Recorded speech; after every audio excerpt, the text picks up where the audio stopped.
Hello everyone and welcome to Twilight Epiphanies Talk Radio with Cindy Magnuson, and the show is about to begin. So slow down, take a seat, put your feet up, and maybe take some notes, because this show is about you, it's for you, and it is designed to help you receive exactly what you need to be a happier and healthier you.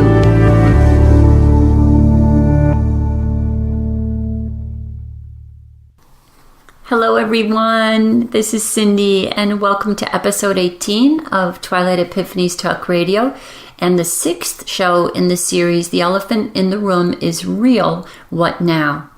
Tonight as we begin, I would like to open up with a dedication. I would like to dedicate this show series to those of you who have not yet found your voice to speak up about your sexual or trauma wounding and seek healing.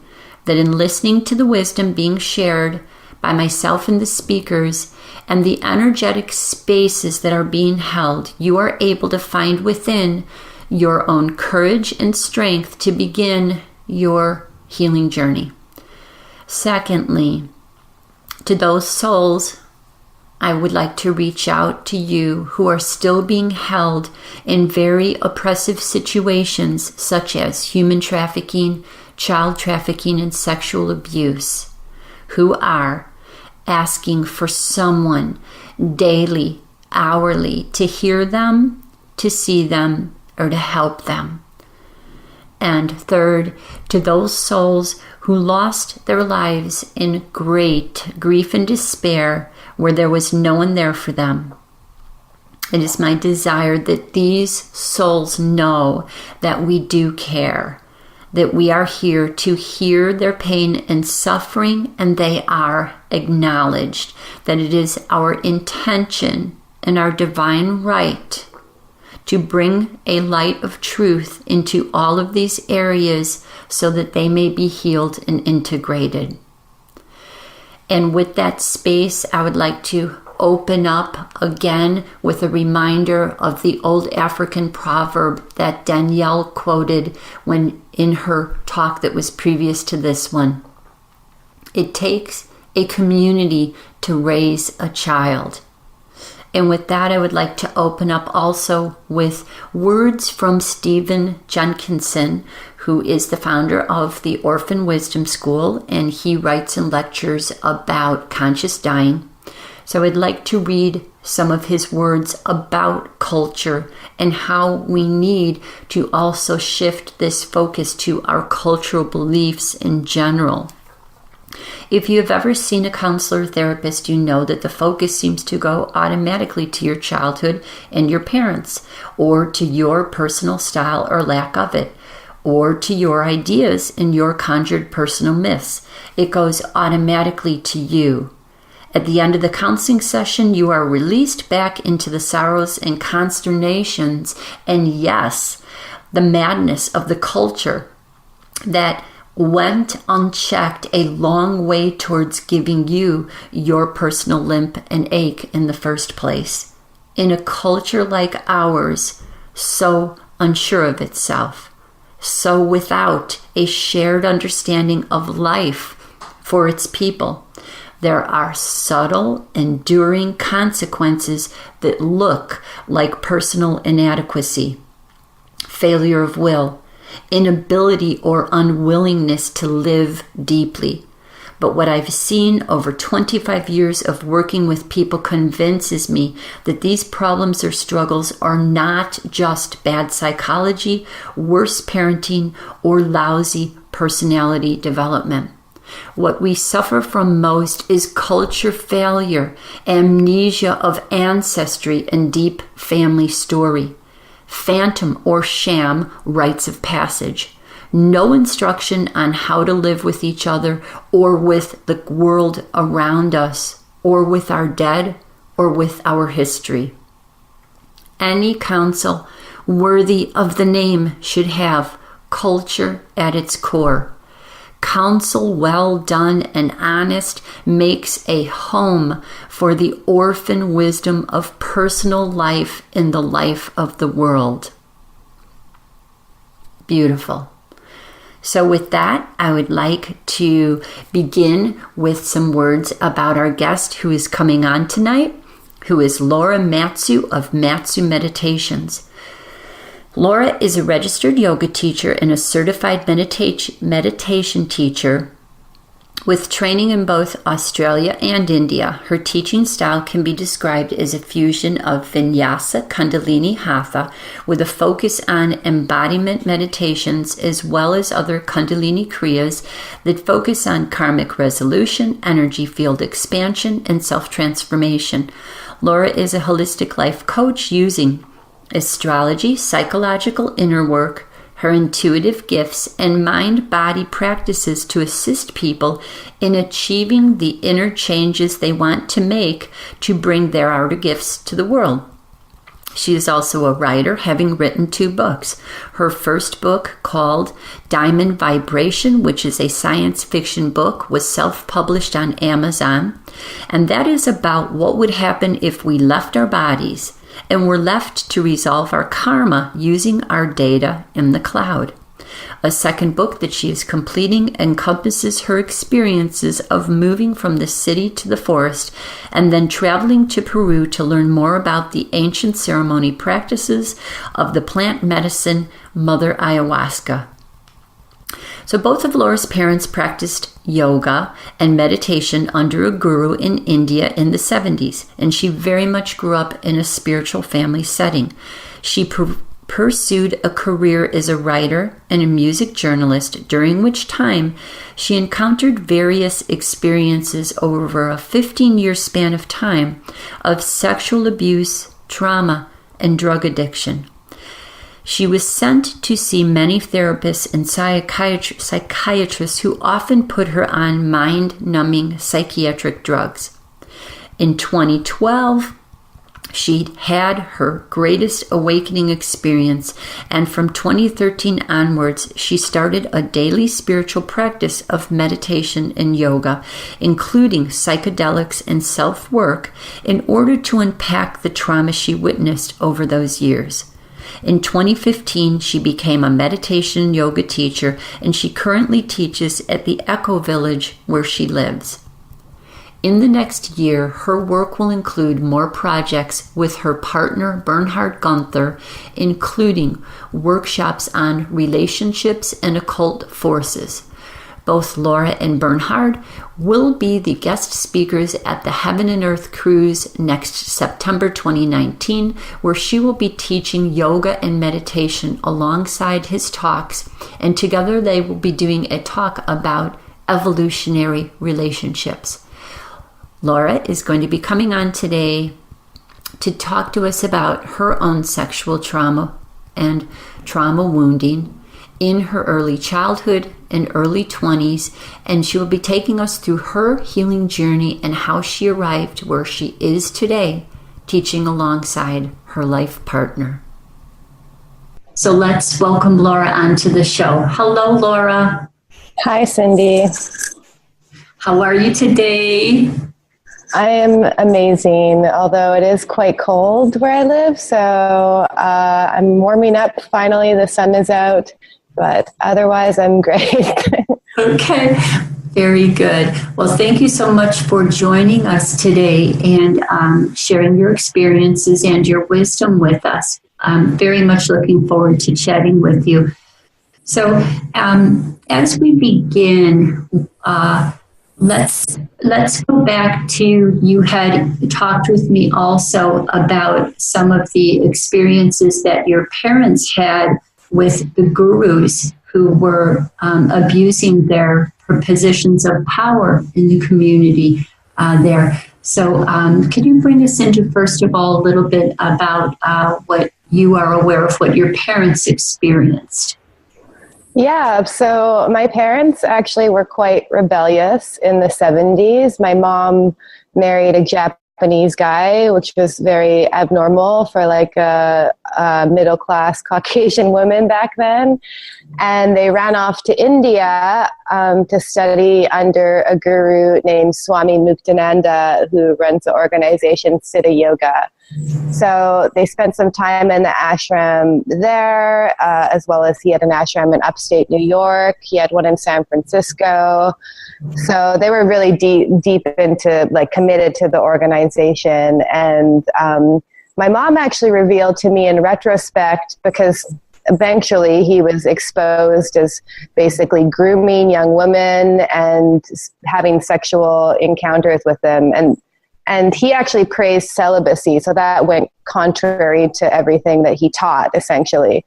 So my mom, like, she kind of, like, she told me that she had kind of had a feeling it was going on, and yet she turned a blind eye in that respect. But then when he was exposed, it all kind of made sense. So he resigned. He actually tried to initiate another guru who's quite famous now, who's also been exposed for sexual abuse, Swami Nityananda. He was actually meant to take over Siddha Yoga, but now it's run by some woman who actually went into hiding, and she came back. So anyway, there's this whole drama around that organization now. But the organization is still alive and well. Although I think it would have been much bigger if he hadn't been exposed at some point.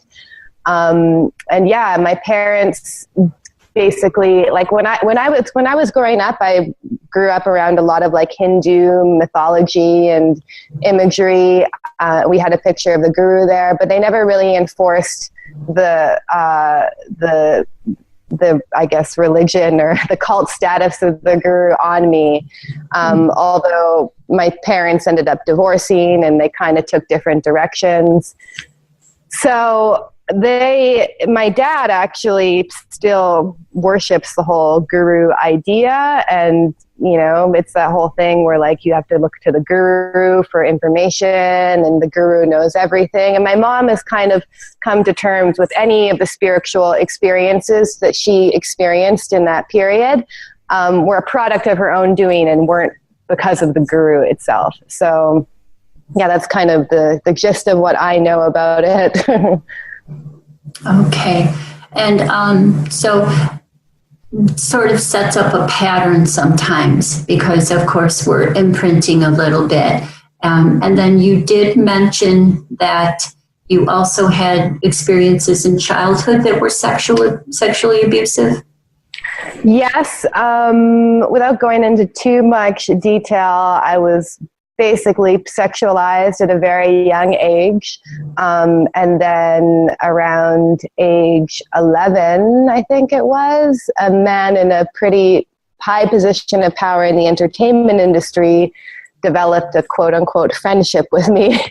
And nothing really happened. It more happened on subtle levels where I felt like almost like this predatory energy around me at a very young age. And then I was like a music lover, starting out very young, which ended up leading me into being a music journalist. And even around like 13 and 14, I would go see these bands. And these guys would be in like their mid to late 20s. And there was a very predatory energy around me. So basically, by the time I turned 19, I was working fully as a music journalist, being paid, and I moved down to LA, and that's when the first like experience of like sexual abuse happened, and it's very covert in my instance in that respect, because I'll kind of break it down, but I've also acknowledged how I have to take responsibility for a huge portion of it. But the instance that happened in LA, I was basically living with these women, and we basically, they wanted to really get into this music festival that's really popular in LA. So they knew some really famous guy who was headlining the festival, and essentially through this collective agreement, they were like, someone has to sleep with him or whatever. and we went over to his house. I was not physically attracted or interested in him at all. We brought like models that we knew. But then he preyed on me right away. Like, regardless of my own signals, I didn't really understand consent back then at all because I was only 18. So essentially, my friends kind of sacrificed me to this powerful man. They gave me a bunch of alcohol, prescription drugs, which I had never been exposed to until I moved to LA, dropped me off at his house where I'm basically like, you have to have sex with him so that we can get into this concert. So it was like almost like peer pressured. And then through my own lack of boundaries and ability to understand consent, I went along with it under the influence of alcohol and drugs. So that was kind of my first experience where I basically went against everything in my body to do something that I didn't want to do and felt forced to sexually engage with this quite older man. And then it just downward spiraled from there. I basically had a nervous breakdown at that music festival.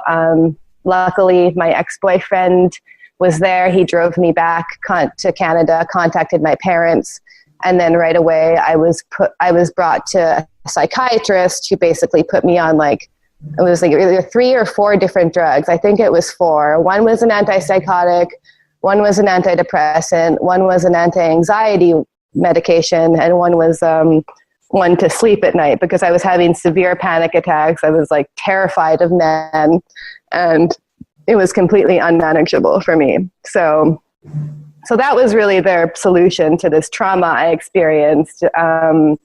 Didn't really care about the details of what was going on, just wanted to find a medical solution to it. And interestingly enough, this is also the same hospital which they conducted MK Ultra experiments back in whenever that was. So it was an interesting synchronicity. Yes. And so this was a weekend festival, and there was not a drug use up until this time, and or really a pattern of sexual traumas up until this time. And so a very high level trauma event took place for you while you were under the influence of alcohol and prescription drugs during this sexual encounter with this man.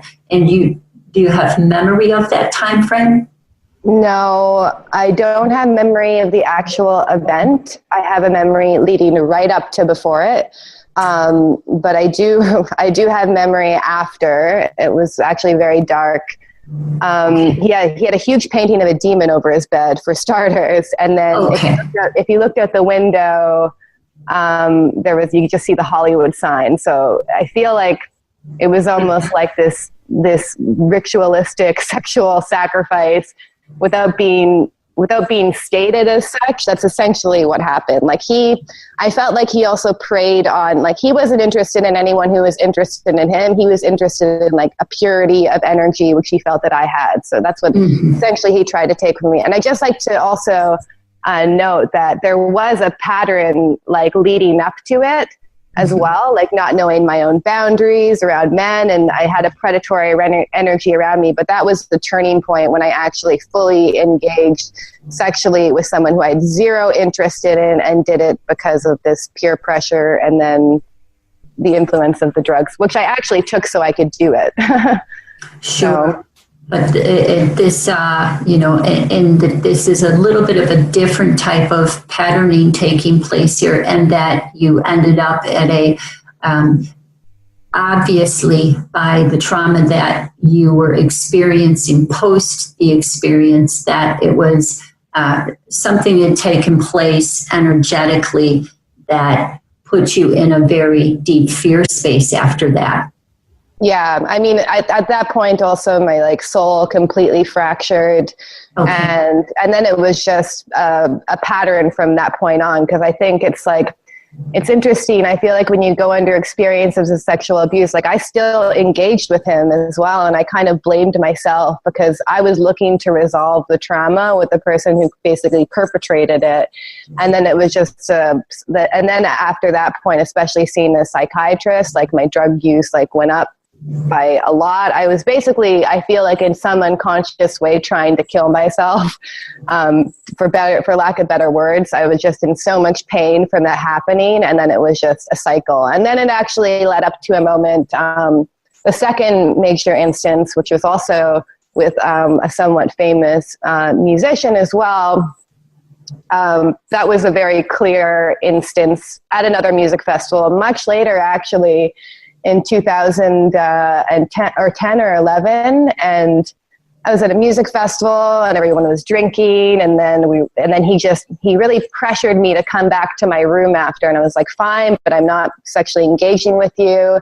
And then he just kept trying to sexually engage with me. I said no multiple times, and eventually I just gave in and let him do what he wanted, because I was just sick of fighting with it. So that was the two main instances that were really turning points. The second main instance that happened that I just told you about, I think that's actually the first time I saw a psychic after that. I feel like at that point my soul was like, this needs to stop. I need to start doing something. But obviously, the mechanics in there that we want to bring up to, people's awareness in there and how it is connected is that there is an energy, and as Bernhard has talked about in all of his works that he does, that hyperdimensional energy that apparently was being displayed, of course, in that picture on the man's wall, that was already influencing him. And that energy working through those people recognizes your pure energy. And in continuing from Daniela's show before this, she had also talked about how when pure souls come into this dimensional space here to anchor that innocence back in again, it is very much a targeted energy. And whereas, of course, we don't want to express it as that anyone would create the pattern because we believe we're going to be targeted. It is just actually a natural occurrence of attraction because the light is so high that, the darkness is attracted to it. It's something it wants to, either have for itself, own, suppress, etc. So it's a natural occurrence that takes place. I just in thinking about it, I always think of there's a Superman movie where the aunt is talking to, it's Spider-Man. And she says, well, you had to come into our family to be hidden. And I always think that, there are ways also to hide the energy, because she says that you had to be in a family where the family around you were alcoholics so that it dimmed out your light a little bit. And I was so interesting because it was, sort of just, a little bit of a disclosure there in saying that it is very obvious to these energies when, people like yourself come into this dimensional space. So, of course, we can believe we're prepared for what events might take place as we're sought out after, but, that's difficult to say how it's all going to play out. So then you are on 4 different medications, very heavy, which we are aware in our studies as very, very, very heavy, of course, masking. Can you tell us about, more of your experiences or how you feel about that psychiatric model of healing? And how you feel what that is doing in general. Yeah, I feel there's several elements to it. It's that, Canada, I live in Canada, is supposed to have this amazing healthcare system, and yet one of the first solutions that I was presented at probably one of the quote-unquote best hospitals in Canada was multiple psychiatric drugs. And they didn't really, like the psychiatrist didn't even look me in the eye. He didn't even care about how I was feeling. Like they just wanted to find a quick solution to it. So I think that's the main issue behind it. And then there's also the fact that later on in life, I was having what I would perceive looking back as spiritual awakening experiences, and the mental health setup that we have doesn't have the ability to distinguish between a spiritual awakening and an actual mental health crisis.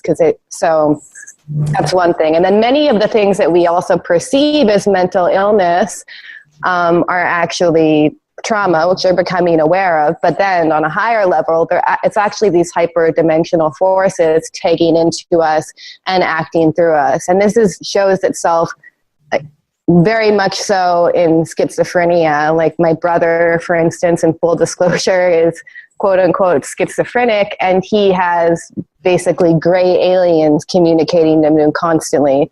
And there's no psychiatrist who understands the hyperdimensional realms that I know of who would be able to actually help him work with that on a practical level. So I feel like there's much work to be done in psychiatry, because otherwise my brother is not a threat to society. It's really these forces who have tagged into him for whatever reason to disrupt him from his own path, that he doesn't have any understanding or context to deal with. And the same with myself. I feel like at my very worst, essentially, these darker forces were able to tag into me through the soul fragmentation that happened.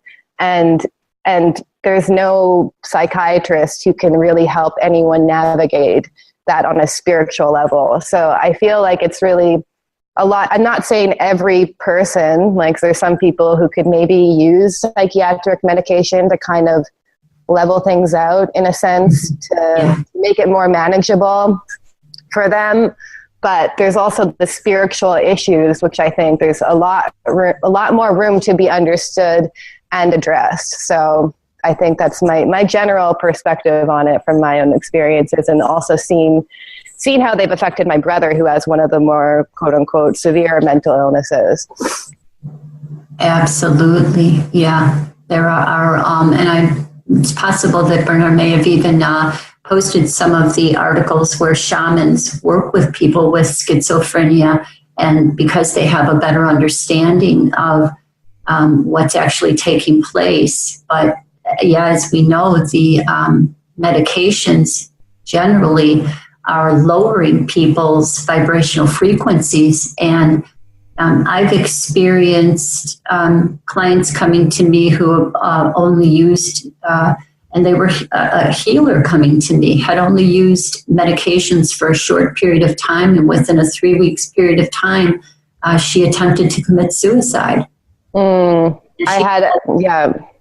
So I had an identical experience, where the only time that I was really just rationally trying to plan my suicide was when I tried to take the medications they give me consistently. Yes. Mm-hmm. And it's such a short period of time that a person already in that type of a lowered frequency of despair, hopelessness, powerlessness, by the time in some cases, not all, but you put in those types of medications, it just lowers the vibration down even.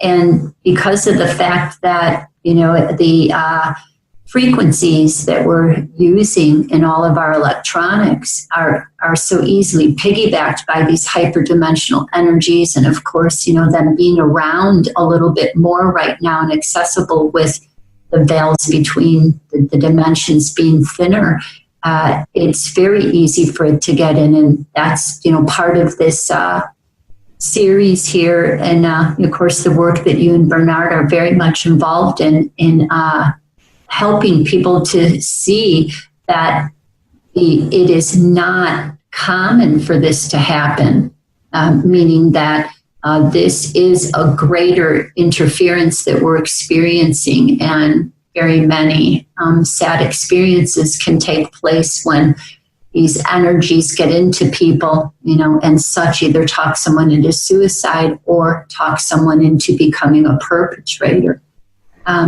Now, you have had mentioned mind control program. Do you think there is any synchronicity, the synchronicity there with them doing MK Ultra at that hospital? I think that hospital just has a very dark energy, even though it's very well respected in Canada as far as an institution. So I essentially feel like whatever forces control that institution can actually act through many of the psychiatrists there as well. So they basically wanted to get me as numb as possible, didn't want me to resolve that trauma at all, but just wanted to numb me. And I think it was essentially like a death plan for me in many ways, because if I would have taken the medication that they suggested, I don't feel that there's any way that I would have actually stayed alive for very long. I rejected most of it. So I was smart enough to not take it because it just didn't make me feel good. Like I took one of the antipsychotic medications and I was like, I literally felt that I had lost like 20 IQ points. Like it was just so mind numbing and dumbing. So I think that also like a huge portion of psychiatric medicine is really about being able to make people susceptible to mind control. Like, as you said, they become number, their frequency definitely gets lowered, and then they become more easily controlled in that sense. Like the whole point of psychiatric medication, I feel like, is to try and control a problem. So you can either control it for a short period so that you can get a handle of it, or you can stay on it forever, and then you're also just easily controlled and suggested to. Because I think that, like, I know personally, I wasn't able to access deeper levels of healing once I got off every single medication. So yes. So yes, as a very good note to let those people know who are still going to be journeying in, that there is a space, and of course we can never legally be saying that they should not be on medications or come off of their medications, but to have the higher understanding that there definitely is an agenda that is documented behind psychiatry coming in and moving people away from spirituality and into just the left brain handling. And it is very true that large universities and hospitals have very many people who are operating in there. And in a sense, they're kind of like the handlers who the energy connections happen up, and before you know it, you are in there facing more literally the predator energy, even through the psychiatrist. You are encountering that predator energy for of course you to also take your power back and heal yourself, and forgiveness for their ways, of course, and so on. So as you then said, you had a very big awakening experience in 2012. So what was that experience? Yeah, so I basically relapsed after a couple years in Australia of staying largely away from more harder drugs. And I ended up in a detox center where funnily they actually gave me methadone, which is even worse than what I was doing at the time. However, I think it was a really pivotal moment for me to kind of go in the depths of darkness and face everything that was going on. And then I got re-involved in a relationship with someone who, by my own perception, was a narcissist, like really just wanted me for his own ego, very controlling, manipulative, emotionally and psychologically and even physically abusive. And he came in to play like the savior, essentially. So we moved back in together. The relationship was extremely toxic from the start. I was deeply trying to heal myself, and he didn't really have any patience or compassion for that. And then eventually he got violent, and it just got extremely dark in our relationship. And I realized I had to leave. and I had to leave because he was also scaring me. So I was in the city. I moved to the city where he lived, where I didn't know anyone, and I hadn't lived in many years. And at that point I remember this quote. I forget what it was from, but it said, "If you have nothing left, no hope left, the least you can do is pray."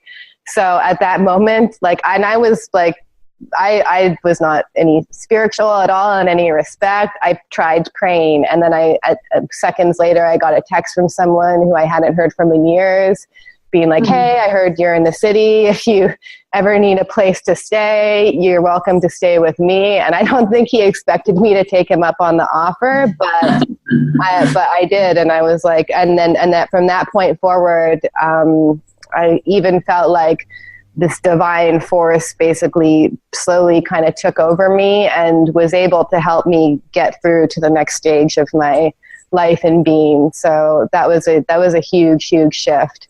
Yes.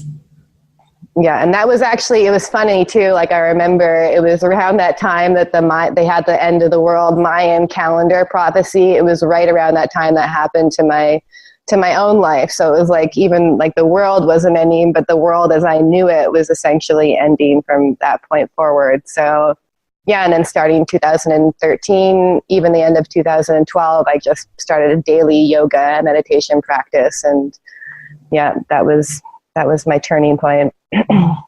Okay, beautiful. And so were you aware at this time, coming into the yoga and the meditation, were you actively working on seeking healing from these past experiences, or did you allow it just to unfold as it came out? Yeah, I think I had so much cumulative trauma from the multiple, like the sexual abuse experiences and the drug use, that it was like I was almost going backwards. Like, I remember the first time I was able to cry over that relationship was in yoga, and I realized at that moment how these traumas get stored in our bodies.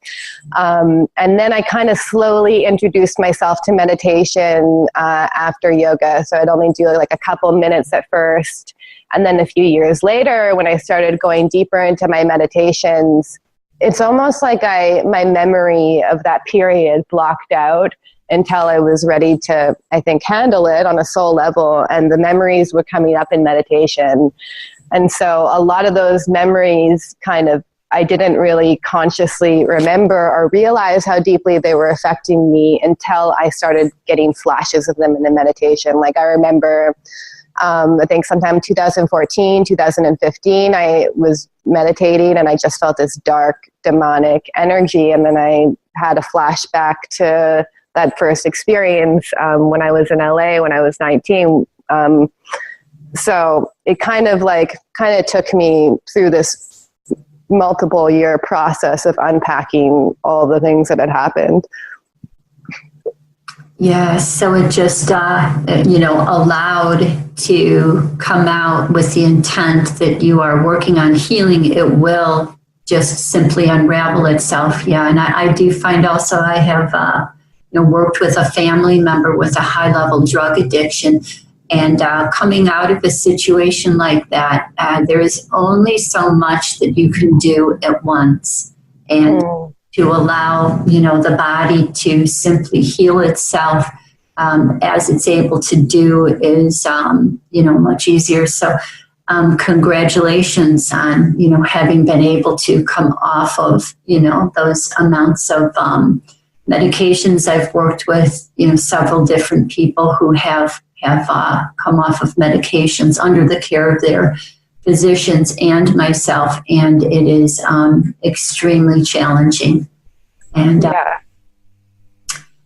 I mean, like with the medication too, the most challenging part was actually learning how to navigate my hypersensitive nature and learning how to make proper boundaries. And I think that's the whole thing, is like the medication just wants to numb you and shut you down emotionally. But then that sensitivity is actually a gift. So a lot of the people who are put on medication are actually more empathic type people who don't really know how to utilize their gifts in a way that's benefiting them. Yes, I really very much believe that. Yes, I also have a very hypersensitive son also. Yes, and I recently even met in the dream plane the character within him that wants to simply escape from the emotions and hang in places where he doesn't have to work with the energies that he's sensitive to. And he is just not yet ready in his space to adopt more of my type of lifestyle. So it's interesting the energetics that are taking place here, between what we have agreed on some level to come back into here. So I'm sure that you are aware that on some level of reality, you have come back into here to experience these spaces. And as you said, it was good for you to go into those dark spaces.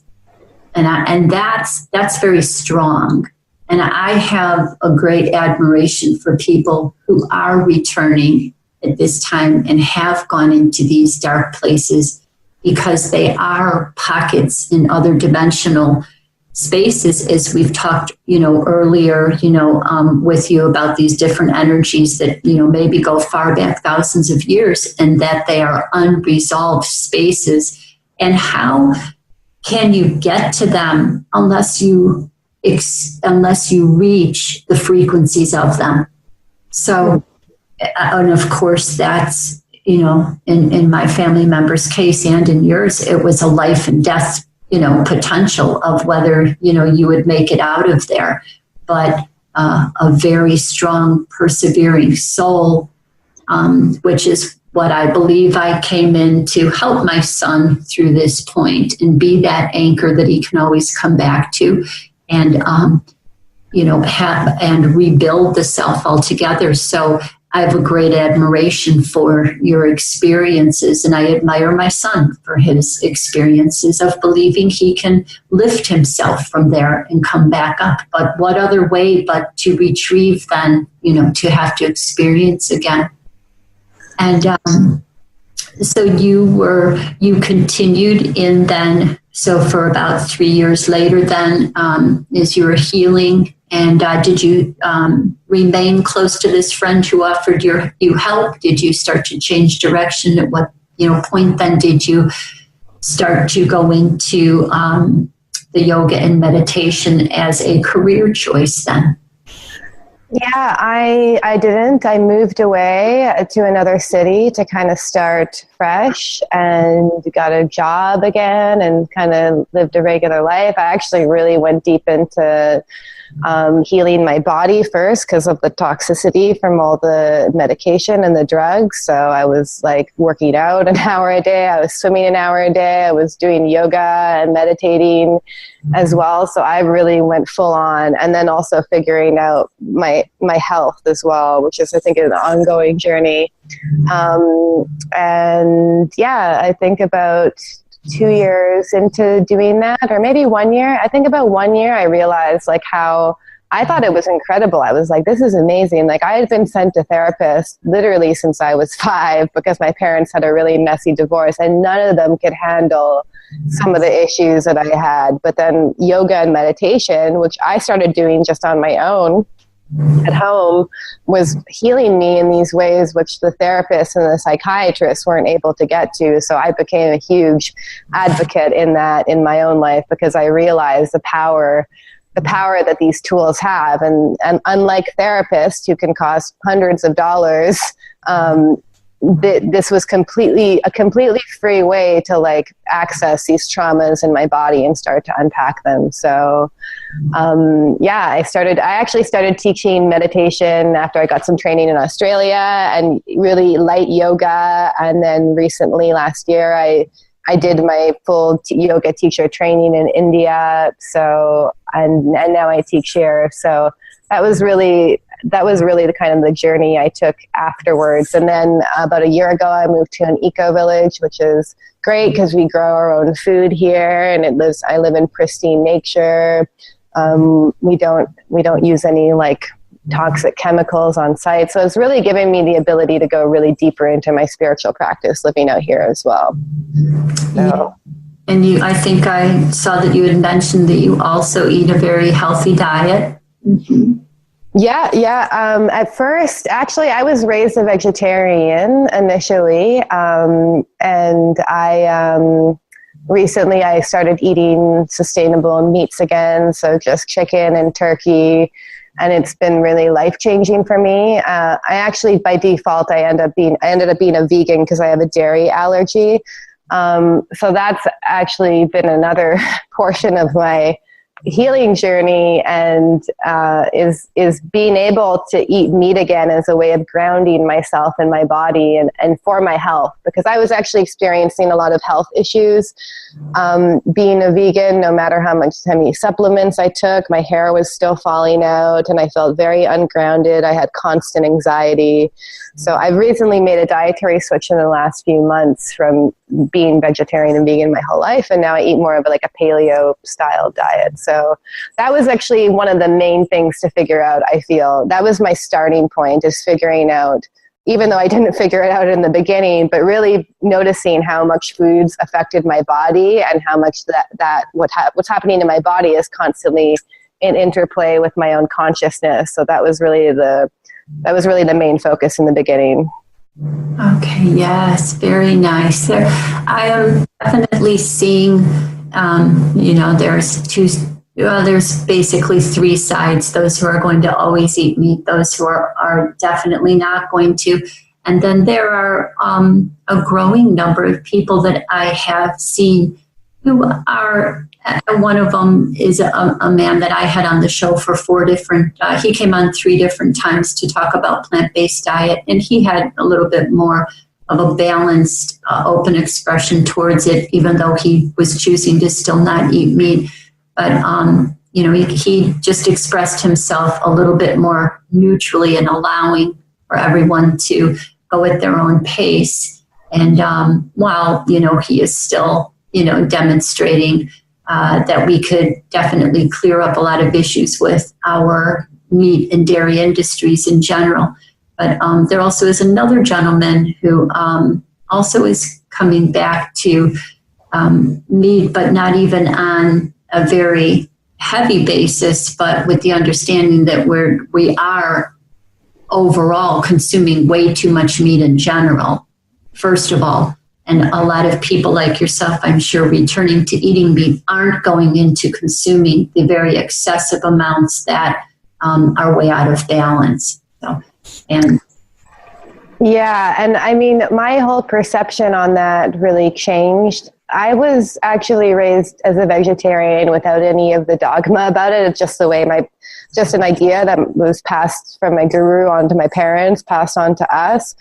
But then growing up on the eco village I live at is actually a permaculture farm, and I started to realize that the animals here actually live in the symbiosis with the land. And I feel, especially the First Nations people of North America and the First Nations people of anywhere, understand that you can actually have this sacred relationship with the animal and do it in a way that's respectful. Obviously, factory farming is not included in this, but I think that my main challenge to get over, because I was like, I don't want to hurt any animals ever. But then I realized there's forests that are being clear cut for mass agriculture. So like it or not, even as a vegan, some of the things that I was eating was actually quote unquote hurting animals. So I think it's really the respect and whatever your body needs as well. I think some people could actually benefit from being vegetarian for a short period. Sure. And then some people like me who have been vegetarian for 33 years, I'm actually benefit from eating meat occasionally. And I think there's no way I could ever eat meat multiple times a day, or even I eat it every other day.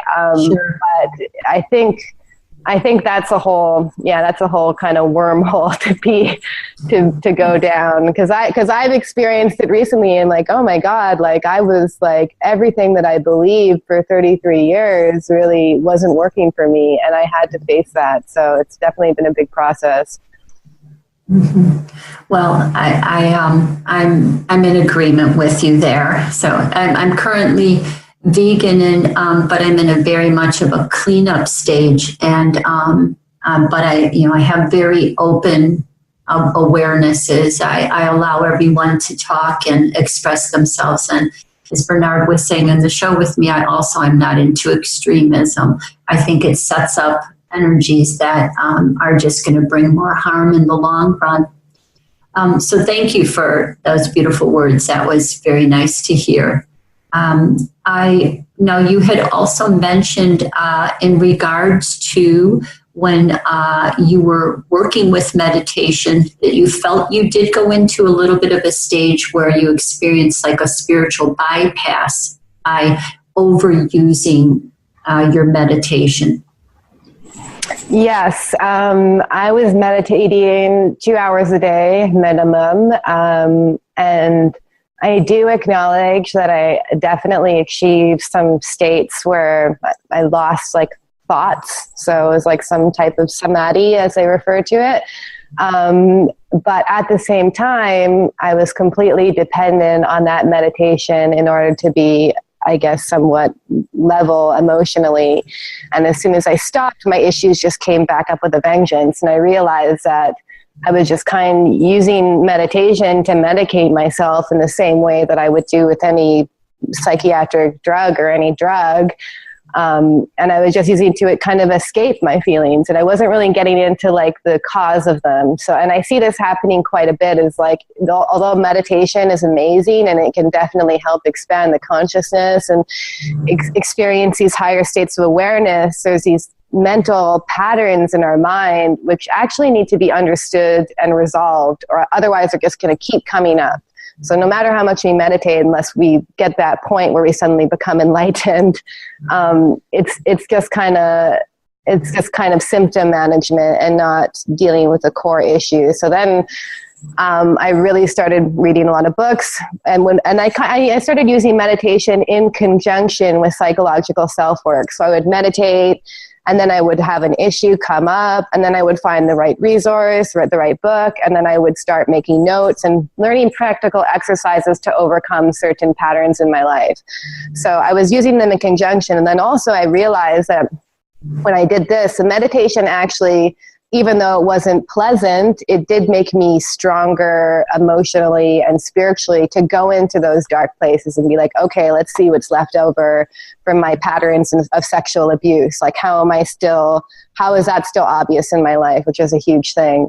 So, or like, let's see how I can heal from like narcissism or all these different things. So I used meditation, and then I would have, as soon as I was done meditating, I would go into like some really dark issue in my life, because I would have this spiritual and emotional strength to face it.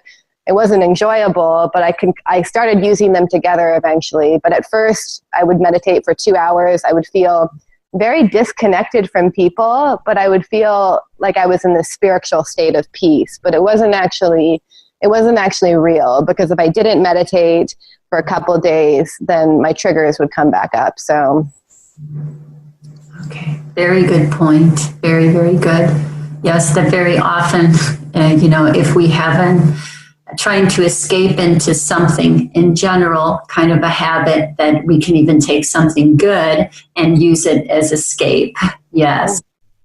Which then can also take us into your own personal experiences with studying plant medicine, ayahuasca. Oh, yes. So my first experience with ayahuasca, I actually heard about it shortly after my awakening experience in 2013. I think I was working at this job, and I was at this castle doing catering. It was a really strange setup, but this guy had just come back from doing plant medicine ceremonies, and I noticed that he was so kind and so nice to me, and at that time my soul was still so hurt that I really appreciated his presence. So that's the first time I heard of it. And then I kind of just left it alone until a few years later. I was working on this film set with this shaman who did plant medicine ceremonies with ayahuasca. And I really liked her energy. I trusted her. She was very strong, feminine presence. Like, she definitely had, she was someone who I could trust as a sister and as a friend. And so I actually had my first ceremony in LA, as much as I wouldn't advise people to do that. And that was probably my most therapeutic session that I had. I cried for most of the session. I basically felt all the trauma that I experienced over the years. It all just came up, and I just cried like tears of compassion for everything that I had gone through. And it's just, I went through this intense emotional processing with it, and it was very emotionally intense, but it was very healing. And I think it really helped having a woman as a shaman commanding the space as well. Like, it felt like an incredibly safe and sacred space, even though we were in some, it was really funny, we were in some like gym or something. But and then I really wanted to understand it further. Like, it amazed me, like in the ceremonies, like she was going around and singing these songs to the spirits in the room, and I was like, wow, like finally, like a modality that understands the spiritual world, that I wanted to understand more of that. So I think about a year later, I just finished this really intense 40-day meditation, and I was like, I need to go to Peru, and because that's kind of the ayahuasca hotspot. So I went down there. I got some advice from some friends and someone I could do ceremonies, a place I could do ceremonies with, and the first ceremonies were actually the first couple, I think I did about 9 in total, which is quite a bit. They were enlightening, not more so than the first experience looking back. They kind of showed me my life purpose. They showed me some, what do you call it, clairvoyant. They activated some clairvoyant abilities in me, so I could see kind of the matrix grid that controls reality and all these different things. But at then one point, I feel like my journeys got interfered with this alien energy, essentially. And so then it gets quite confusing. I was sometimes it was very dark, and and then sometimes it was very quote unquote light, like these beings would appear to me as Jesus, and they would create this feeling of like ecstasy in me, but it felt very synthetic. So after the first kind of journeys I had, there was definitely some kind of darker forces tagging in, and it was extremely ungrounded me is the main thing that I noticed, especially when I came back to the normal world. Is I was like more disembodied than I was before, and it's almost like I had to do extra spiritual work to make up for kind of the damage that I did by doing those plant medicine ceremonies. So, and this is actually a place, I won't name it, but they didn't really have any like real shaman there who were going around and working with the spiritual energies of people, which I personally didn't want in the first place, because I just having experiences with abuse, I had a lot of trust issues with shamans down there because there's a huge predatory energy. As far as a lot of the shamans in Peru, not all of them, but many of them have, like, they sexually abuse people. They're corrupted with greed because of all the American and Canadian money, Westerner money essentially coming in. So yeah. And then even, reading Bernhard's article about the plant medicine, and I think it's called entrapment, or I forget how he referred to it. Essentially, ayahuasca, and this is also my experience, has been hijacked from this negative alien agenda, and it isn't what it used to be. So I think I basically entered it at exactly that point, and it's kind of heightened. So there's these, and I experienced this firsthand. There's these aliens who basically want to create once again, create an even greater hybrid race than they did in the beginning. And they're basically using the plant medicine world to create this. So that's essentially what I experienced. And I wouldn't advise anyone that now is the time to do ayahuasca. But I do acknowledge that everyone is going to have their own experience. That was just mine. So I think it was also shown to me as part of my own, like, it's part of my, I needed to be shown, like, I wasn't going to have this amazing, beautiful ayahuasca experience and just be one of those people who does it every month. It seems like the pattern in my life, I'm actually shown the darker aspects of reality. So sure. And of course, look at where you ended up in the work. So it seems like there's definitely a need for you to even understand the height of how these energies can unground us, you know, and move us off of our path a little bit easier than we might believe.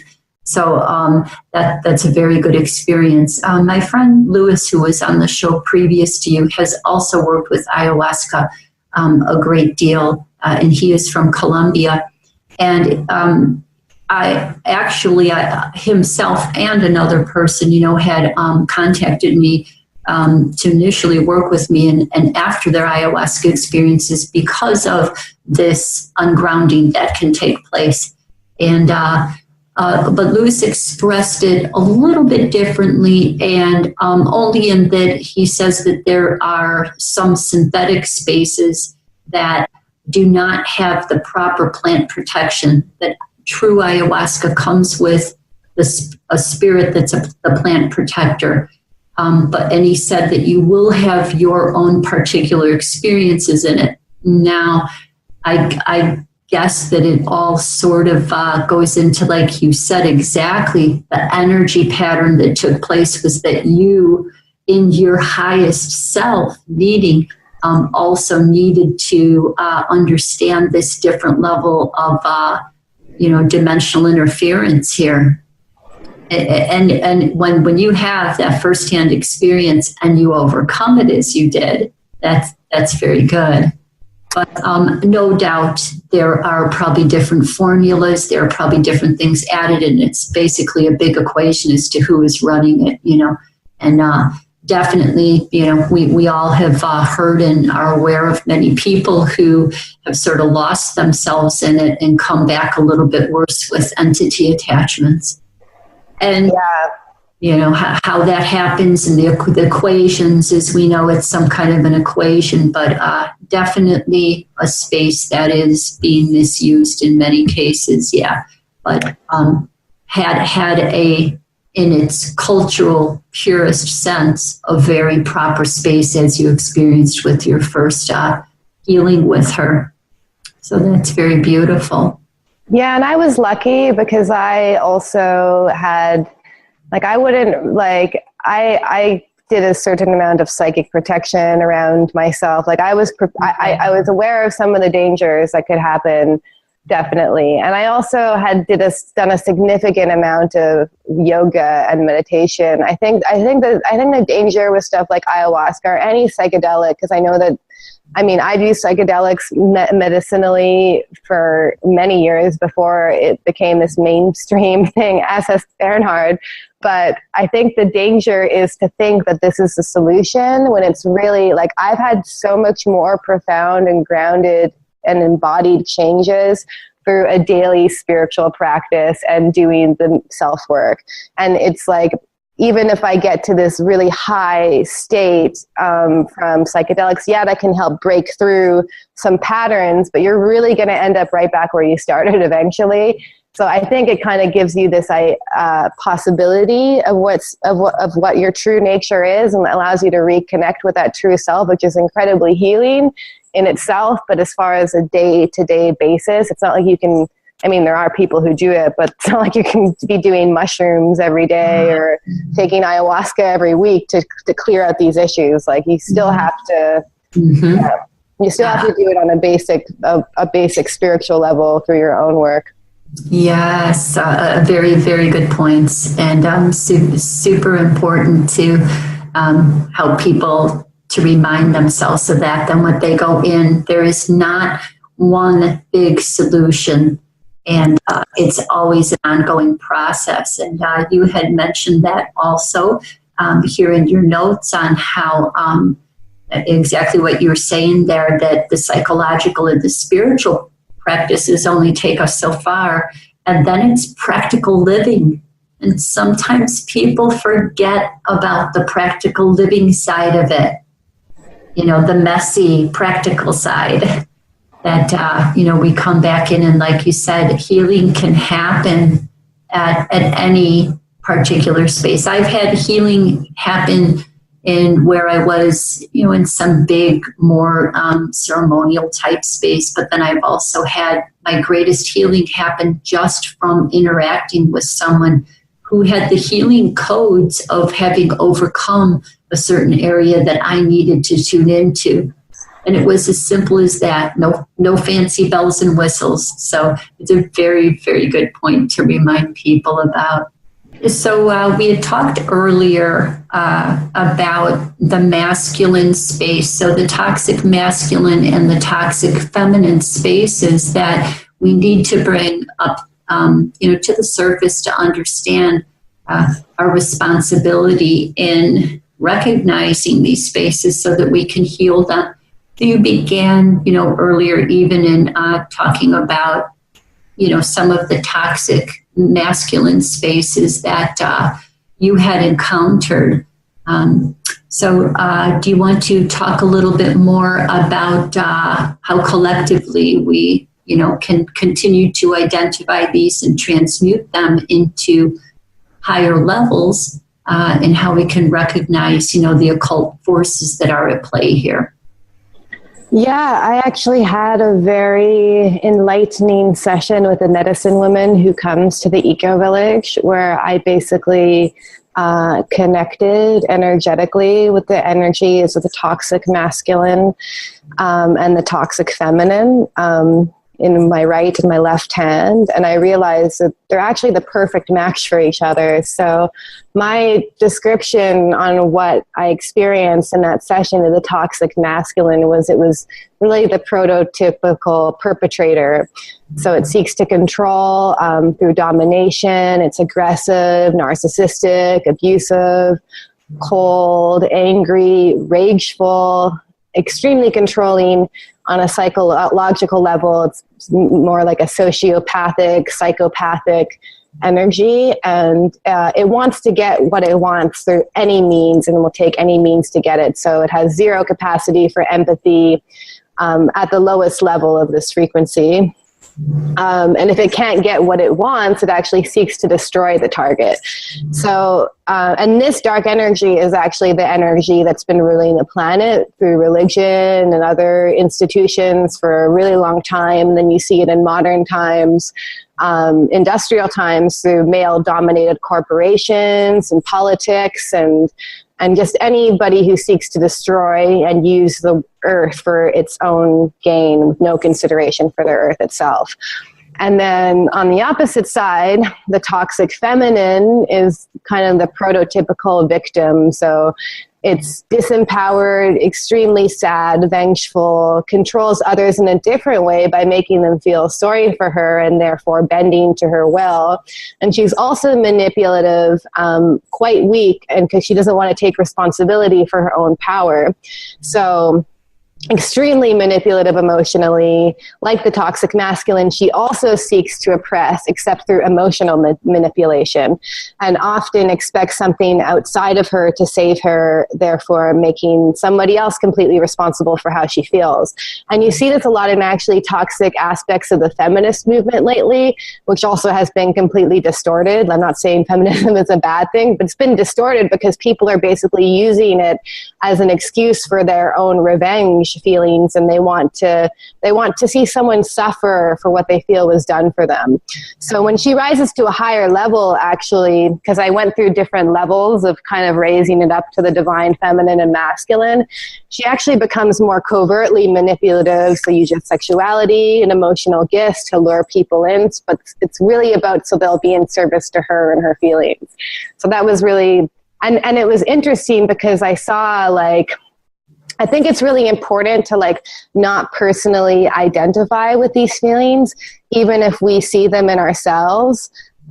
Because what I have noticed is these are actually exactly where these dark forces tag into in my own experience. Like the toxic masculine, for instance, I can just go off into this other story. Essentially, I went to go see a psychic recently, and she told me a story about how I used to be a high priestess used in past lives for sexual magic. So when you get ordained into these places, it's like mediumship. You have to embody this goddess, which then during the ritual comes through. But in doing this, I actually made a contract with a specific deity. And essentially that deity is allowed to come through me at any point in time because I made this energetic contract. But that deity actually represents a toxic masculine. So I'm trying to draw it back. So as you can see, like, we may have these energies within us, but they could actually be something that isn't, I don't believe that those energies exist as anyone's true self for the most part, as long as a being has a soul. But we need to actually become aware of these energies and how they act through us, and then create this tension between the masculine and feminine, like always battling each other in this way. So there's certain ways that they can show up in our lives through ancestral patterns, through karmic patterns, like the way that I just described. And ultimately, it's the awareness of these energies itself, and also being able to identify how they are in ourselves, and so we can transmute it to the higher level. Because without being able to identify the problem, we're actually not going to be able to deal with it. So we're really dealing with like a dark, toxic energy that's been ruling humanity for a really, really, really, really long time. I think in my research, since the beginning of time, which is the genetic manipulation of humans. So it's really breaking these patterns, which is going to take a lot of work. I don't think it's going to happen in my own lifetime, but I think it's really important to gain awareness of the problem that we're dealing with.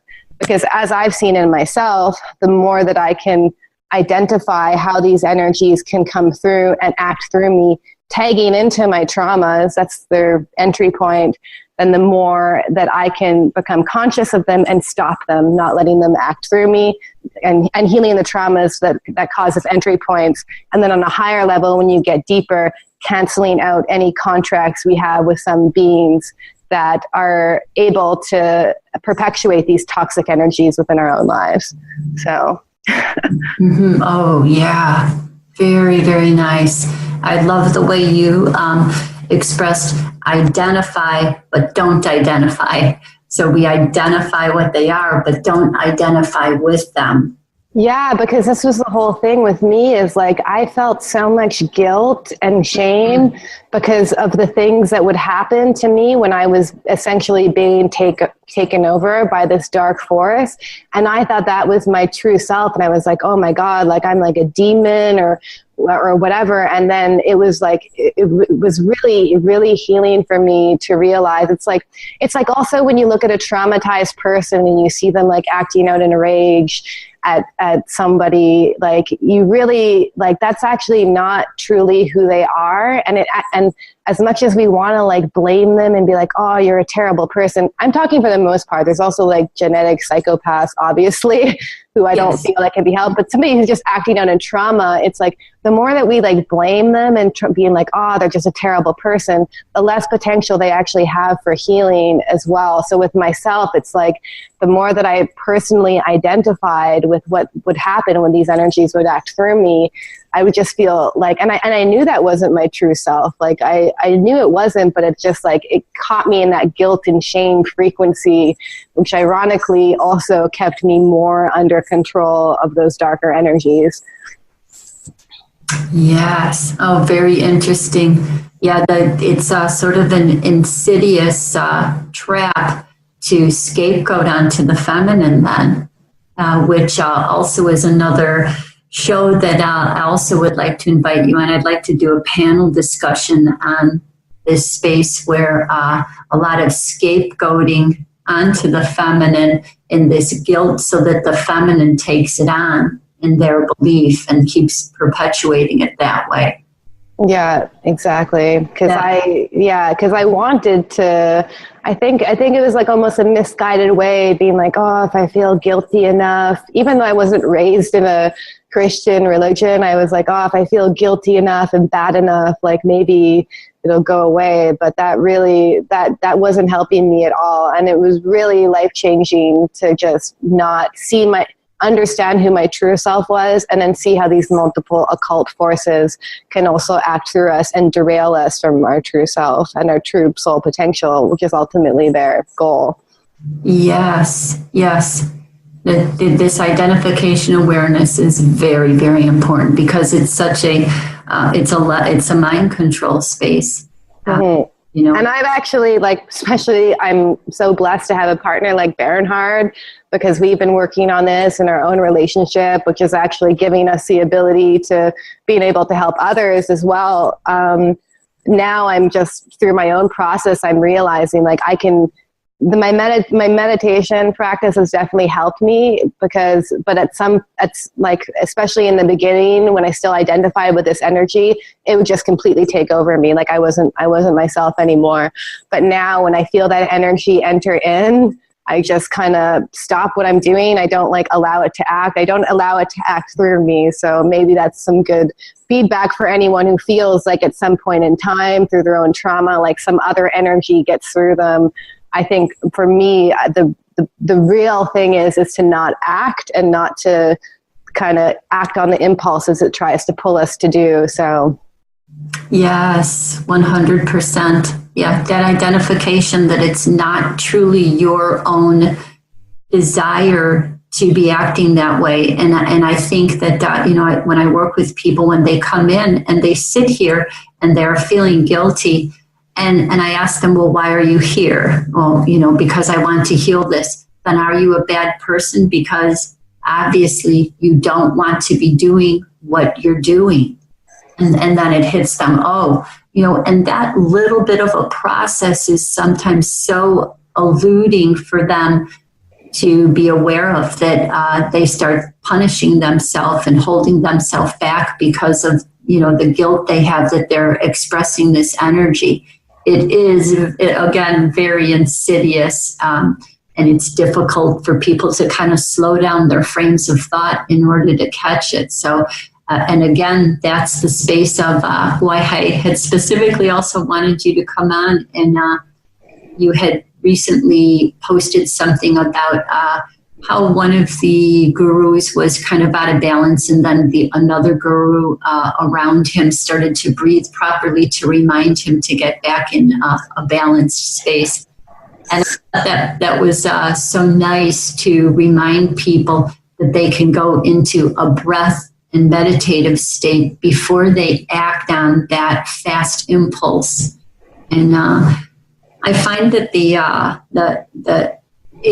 behind some people, I don't know, you can feel empowered when you're in that place of that energy that's taking you over, that rage, that guilt. You feel like you have to have it, but it's actually, I find in most cases when I try to trace it back, do you see that it's come on because of a coping mechanism also? Sorry, could you repeat that? I think I was saying that when I find that people who are very caught up in allowing that voice to express through them, it also, behind it sort of started as a coping mechanism. So if we trace it back to, let's say a child is being traumatized, there's these dark energies around, and the child kind of embraces an energy in that state, of a rage or control, just to match the frequencies enough to self from them. So that habit, it kind of, reminds me, you were talking about how, the energy overtakes us, and, in sexual abuse situations where women are forced to go into these situations, and then they have to identify for their safety with the perpetrator, and as well, they have to be able to become that different sexual energy that's very low. And, I'm speaking from experience because I also did have experiences with a very high narcissistic sociopath because of my molesting experiences. So everything that you were talking about, I could identify with, the parts of me and even the toxic feminine parts that I'm, continually always working through. And in sexual experiences, I remember, I remember having to drop to certain areas and become a little bit different, and not really express my true self. But it's kind of interesting because I never would go past a certain point. And that always frustrated the energy in there. So I remember one time when this partner wanted to do something that was humiliating, and I turned it into a sacred ceremony differently, and totally wouldn't go into the toxic thoughts that he had wanted to go into. And, it's very powerful, but there was just always a part of me that would never go, to a certain degree of experiences, but it's just that painful space. So yeah, it reminds me a little bit of I don't know if you've heard, there's like fight or flight, obviously, but then there's fawn and freeze. Are you familiar with that? Yes. Yeah. So, and I did the same thing too. Like, there's all sorts of patterns of people who have been sexually abused that make almost them want to blame themselves, because they're like, yes, I didn't just say no and run out of there or whatever, because there's all sorts of ways they try and cope with it. And yeah, I know that myself. Like I definitely and that's where a lot of my guilt and shame came from, because I blamed myself, but then it was also just a survival mechanism, really. Yes, yeah, because definitely I can look back to situations and I can see where I was being influenced by that energy, and where it went. I kind of had different experiences throughout time, but the very last experience was where I realized, that this was definitely a pattern with a person who had this predator type energy in there, and I needed to resolve this and complete it. And it's an interesting experience that this was just like a kind of a casual friendship type relationship, but when it was parting at the very end, he began to say on a repeating basis, as we were parting from our relationship completely, we're going to do this forever, aren't we? Right? We're going to do this forever. And then he was starting to go into words like, oh, and if you're with someone, or if I'm with someone, we're still going to do this, right? And now he knew that I would never participate in that. I had boundaries and lines in my, whatever I was in, there was boundaries to a certain degree. But that was the predator energy talking through him, as you were talking about, asking me to agree to forever. Oh. He used the same words, forever, 3 different times, and I never agreed. And then I realized that it wasn't even him, because he knew I would not participate if he was in a relationship with him sexually. That was off boundaries to me. If he was free and I was free, okay. But literally, he wanted me to commit to forever. Isn't that interesting? Mm-hmm. Like the force was trying to make you make some sort of contract or track of agreement with him. A contract, completely. And I'm going to confess in truth that, that it was so powerful at sometimes. It kind of an unusual experience, because I went into this third space with this type of person on 3 different levels. I knew what I was doing. I was seeking information, but also I fell in. So kind of interesting. I fell and got trapped in there for a while, but I would tell this person, there is always a higher part of me, by the way, that's always functioning here. And I just felt compelled to say that. So I guess that was me being fully honest. And so at the very end there, this higher part of me heard exactly what I needed. I saw in different parts, and even this lower part of myself saw what I needed to know and to determine what was acting through him and happening. And as I was saying, I was going to confess that part of me in the middle of that was already thinking of a way to contract with him as I was leaving here to be with him again. That's how far I fell in. That was the middle of Stockholm syndrome. Yeah. And then, definitely came up out of that. But that was me going in with higher awareness, but then being whittled down and then coming up out of that. I am extremely grateful for seeing all of those patterns because, like yourself, we go into the depths and we retrieve parts of ourselves that have been trapped in these other dimensional spaces, repeating these behaviors and these thought patterns, these ungrieved spaces. And then, I was able to bring myself up again and even to, a complete state of complete forgiveness, and meaning that he has no, power whatsoever. And literally this relationship tried for 4 years to continue to contact me, even though I went completely and ignored all contact with this person. But he was so taken over, and I won't go on into that, but it's interesting. The mechanics are the same. And I learned so much firsthand information that I can see the patterns when someone comes, what they're dealing with, and recognize them, and then carry that frequency for being healed from that because it has no attachment to me anymore. That contract is over. Exactly. And I also feel on a deeper soul level, it's like with your experience and my experience and many other people who are able to get through this, like this is an energy we're dealing with collectively. And so individually, if you can go through these experiences as hard as they may be at the time, it really just gives you the gift of being able to help others with it. So thank you.